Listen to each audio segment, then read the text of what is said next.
За сайн байцгаана уу эрхэм сонсогч та бүхэндээ энэхүү цаг хугацааны мэндийг хүргэе. Би хөтлөгч Чанга байна. Танд энэ өдрийн мэндийг хүргэе. За баярлалаа. Танд ч бас энэ өдрийн мэндийг хүргэе. Тийм. Тэгээд олон хүмүүст одоо энэ сайхан мэдээ дуулгаж байгаа та нартай баярлж байна. За тэгээд ер нь асуудал гэж одоо юу байдаг юм те? Асуудлаа тодорхойлох нь гэдэг нь юу байдаг юм бэ? Та нэг сонсогч олон доо мэдээлэл өгнө.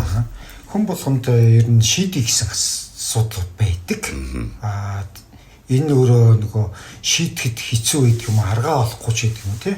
Тэгвэл хүмүүс үүнийг олж харддаггүй ч гэдэг юм тий. Тэгэхээр энийг шийдмээр байдаг.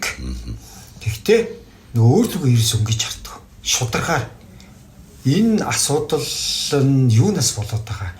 Би миний зан үйл хийж байгаа зүйлтэй холбоотойгүй юу гэд өөрлөгөө нэг замдаа зогсоод нөгөө өөрлөгөө цэгнээд өнгөний өнгөгээд би ер нь юу хийдэг юм болоо юу үлддэг хүн болоо тий өөрлөгөө тэр өнгөх зүйлийг тодорхойлохоор нь энэ асуудлаа тодорхойлох гэж хэлээд асуудлаа тодорхой. За тэгэхээр хүмүүс ингээл боддог байхал та ингээл ганцаараа явж байхдаа нэг басалгаалтай яаж энэ би ер нь юу гэж за өнгөгээд бодлоо асуудал. За энэ асуудлууд хэд хэдэн асуудал байлаа гэж бодъё те надад ингээд за би нэг ингэчээд шүү ингээр тэгэхээр асуудалтайгаа нүүр тулаад асуудалтайгаа одоо ямар одоо нэг цэгнэ штэ энэ зөв энэ буруу гэх юм бол хүн ямар шүү одоо тий өөртөө нэг юм юу одоо тест мэс юм яа тийм болоо тий бодлын юм тэгээд ерөнхий миний энэ асуудал хаанаас байж болох уу гэдэг тий зүйлийг бодохдоо заримдаа нөгөө хүлийн зөвшөөрөл хэрэгтэй байдаг.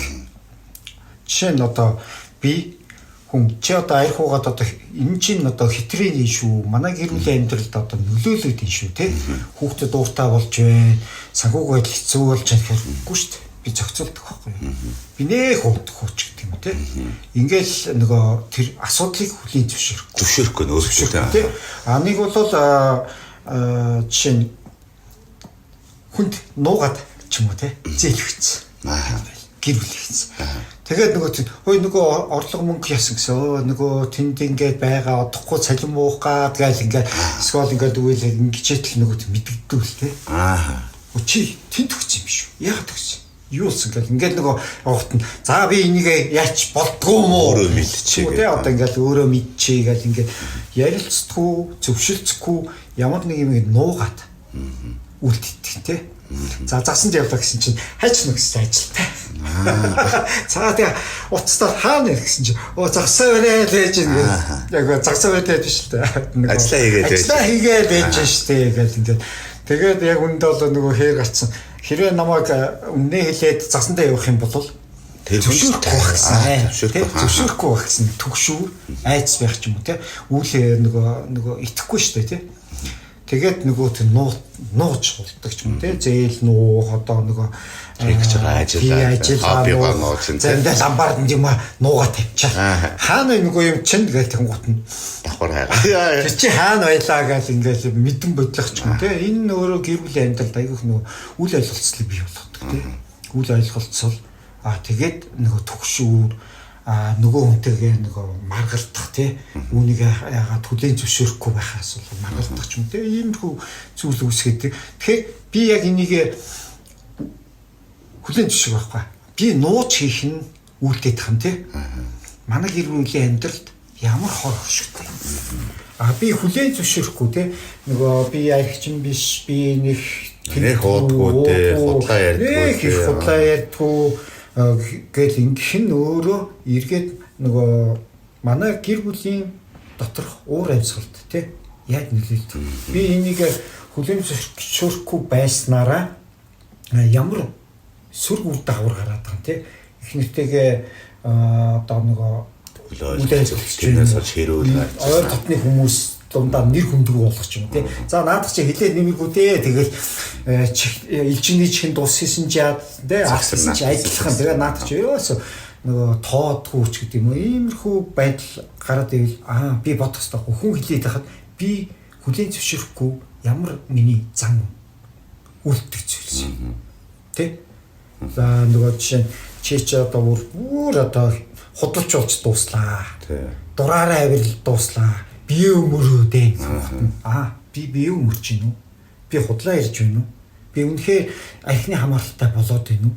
Энэ лүгээ нэг өнгийн бодох. Нөгөө талаасаа би худлаа хэлээд нуугаад байна шүү дээ. Тэр зүйлээ ил болгоод зөвшөөрлөх тий. Ханаа би нэг найзууд яагаад вэ? 2 сардаа ч нэг сардаа нэг уулзч болох уу? Одоо энэ зарвалаа би яг тэр төгөргөл зарцуулъя. гэдэг зөвшөлттэй. Ойлгоцсон тий. Тэгэхгүйгээр нөгөө за цалин босна нөгөөдгтээ хэдэн төгрөг хавчиг хамаарч гэж юм уу те. Тэгээ ингээд энэ өөрөө асуудал үүснэ те. Аль болох итгэлцлийн үндсэн дээр биендээ ойлголцох тухай. Тэгэхээр шулуухан хэлэхэд нөгөө гэр бүлийнхээ ойлгоно шүү дээ бас те. За тэгээ тий. Чи найзуудтай уулз тий. Тэрэндээ нөгөө зарцуулах юм ба төлөвлөчий, төсөвтөө оруулчий гэдэг юм уу. Хүлээн зөвшөөрөх юм уу, хүлээн зөвшөөрөхдөө бас нөгөө тусламж авах хэрэгтэй байхгүй юу? Би архи үнэхээр хэтрүүлээд байгаа үнэн байна. Тэгэхээр надад туслах хэрэгтэй байна. Яа дэмжиж өгөр яах вэ? Ярилцъя л та тий. Үнэхээр би хүүхдүүдтэй тэг муухай хайш гаргаад үнэхээр цохиодоод байгаа бол энэ мэн үнэхээр хүүхдэд хайлгадаг би одоо яах вэ? Болмоор нь тий. Надад туслаа. Намайг яг тэгэх чи сануулж хүл яасан тий. Нэг хоёлаа паралтай болд ийч гэдэг юм тий. Тиймэрхүү байдлаар би нэгдээ дэмжлэг үзүүлэх тэр зүйлийг хийцгээх юм тий. Асуудлыг тодорхойлно гэж ингэж штэ тий. За тэгэхээр энэ эсэргээр жишээ нь би ингээл өөрөө нууцаар мөнгө ингээл нуугаад юм уу ингээл гадагшаа гарахтаа нуугаад энийг бас өөрөө тэгдэг учраас гэр бүлийн хундаас гаргаад иж магадгүй те чи нэг тэгсэн ч би тэгж байгаа болохоор чи тэгсэн ч юм уу тэгэхээр энийг бас олж авах нь шүү дээ те өөрийгөө олоод одоо асуудлаа тодорхойлно гэхээр нэгдүгээр гэр бүлийн харилцаанд маш шудраг үйл явах нь хоёрдугаар өөрөө тайван болж эхлэх юм шүү дээ те нэг диктав гээд авахгүй те цочоод яа баригчгүй дээ тэгээд нэг ажил дээр байна гэж хотлоо ажил дээр ингээд тэрнээс олж үл ойлголцол магадгүй тэндээс олж хэрүүл үйлчлэгтэй хэрүүл маргаан зодоон зохион нөгөө гэмт хэрэг үүсэх үүсэл тэгэхээр л өөрийгөө өнгөж харж одоо асуудлыг тодорхойлно гэж байгаа. За энд гэснээр гэр бүлийн үйл ажиллагаанд их сайхан эерэг үйл ажиллагаа болж тийм ээ аав үнэнд одоо жишээ нь бас гэр бүлийнхэн үнэлэх хүн бол шудраг. Тэгдээсээ хүн за яг энэ өөрийгөө өмөрдөг гэдгийг хүн хүлээн зөвшөөрж болно. За ягаад архичин нөгөө хүчирхийлэгч гэхээс хүмүүс айгүй ичдэн шүү дээ одоо ирчүүд тийм нөгөө дээр чинь очиод хамгийн эхлээд өөрийгөө хүлээн би архичин тэр байна гэж хэлжээж тэрнээс гарахгүй л би хаяа архиудаг гэхээр л хүлээн зөвшөөрөхгүй гэсэн.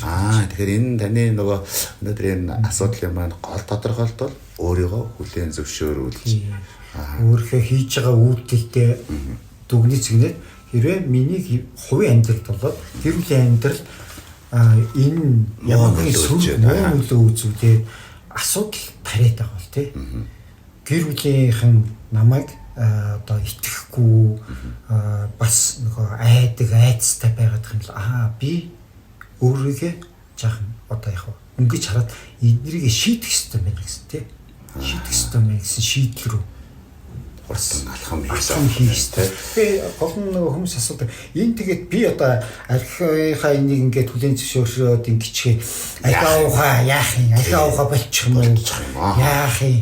Би өөрөө гал ингээд нөгөө тийм юм хүлээн зөвшөөрөхгүй нэг тийм юм. Айтраар хүртэл ховор байгаад байна л да. Жишээ нь зөвлөөд өгөх. За чи юм биш үү? За найз нь тийм байна. Тэгэхээр яах вэ гэхээр яах вэ? За би хүлээн зөвшөөрөе. Би арх ууд юм байна. Үнэхээр нэг цагтаа 3 4 удаа уугаад байна. Уухгүй л ингээд надад тийм те.